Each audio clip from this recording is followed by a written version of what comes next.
ഓണക്കാലം ആഘോഷമാക്കാൻ ഒട്ടനവധി ഓഫേഴ്സുമായി നിറം ഫാബ് എത്തിക്കഴിഞ്ഞു. സ്റ്റൈലിഷ് ആൻഡ് ട്രെൻഡിംഗ് കളക്ഷനായി ഇനി വേറെ എങ്ങും പോകണ്ട. Ladies wear, kids wear, gents wear തുടങ്ങി ഫാമിലിയിലെ എല്ലാവർക്കുമുള്ള ഷോപ്പിംഗ് നിറം ഫാബിൽ തന്നെ ആവാം. ഭരണഘടനയ്ക്ക് വിരുദ്ധമായി ഹിന്ദു രാഷ്ട്രം സൃഷ്ടിക്കുകയാണ് കേന്ദ്ര ഗവൺമെന്റിന്റെ ലക്ഷ്യമെന്ന് NGO യൂണിയൻ സംസ്ഥാന സെക്രട്ടേറിയറ്റ് അംഗം രഞ്ജിനി. NGO യൂണിയൻ ഒറ്റപ്പാലത്ത് സംഘടിപ്പിച്ച മാർച്ചും ധർണയും ഉദ്ഘാടനം ചെയ്ത് സംസാരിക്കവെയായിരുന്നു ഈ പരാമർശം.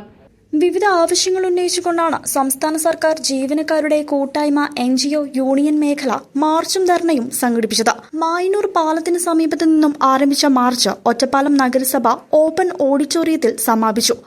തുടർന്ന് നടന്ന പൊതുസമ്മേളനത്തിൽ NGO പാലക്കാട് ജില്ലാ സെക്രട്ടേറിയറ്റ് അംഗം മനോജ് അധ്യക്ഷത വഹിച്ചു. ജില്ലാ വൈസ് പ്രസിഡന്റ് ജിഷ, സുജേഷ് അടക്കമുള്ള NGO നേതാക്കൾ സംസാരിച്ചു.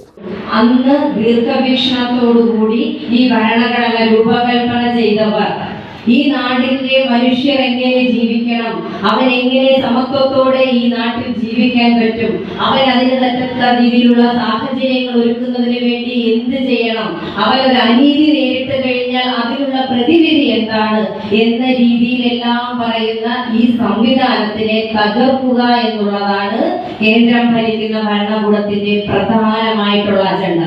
ആ പ്രധാനമായിട്ടുള്ള അജണ്ടയിലേക്ക് പോകുമ്പോൾ ഇന്ന് നമ്മൾ എല്ലാവരും രാവിലെ പത്രം എടുത്ത് പരിശോധിച്ചാൽ കാണുന്ന ഒരു വാർത്ത ഉണ്ടായിരുന്നു. എന്താണ്? ഛത്തീസ്ഗഡില് 2 കന്യാസ്ത്രീകൾക്ക് നേരെ പ്രീതി മേരി എന്ന് പറയുന്ന വന്ദന ഫ്രാൻസിസ് എന്ന് പറയുന്ന 2 കന്യാസ്ത്രീകളെ പിടിച്ചകത്താക്കി. ആർട്ടിക്കിൾ 25 പ്രകാരം ഇന്ത്യയിൽ ഏത് മതത്തിൽ വിശ്വസിക്കുന്നതിനും ഏത് മതപ്രകാരം ആചാരപ്രകാരം ജീവിക്കുന്നതിനും ഏത് മതം പ്രചരിപ്പിക്കുന്നതിനുമുള്ള സ്വാതന്ത്ര്യമുള്ള ഒരു നാട്ടില് അത് ന്യൂസ് ഡെസ്ക് CCV.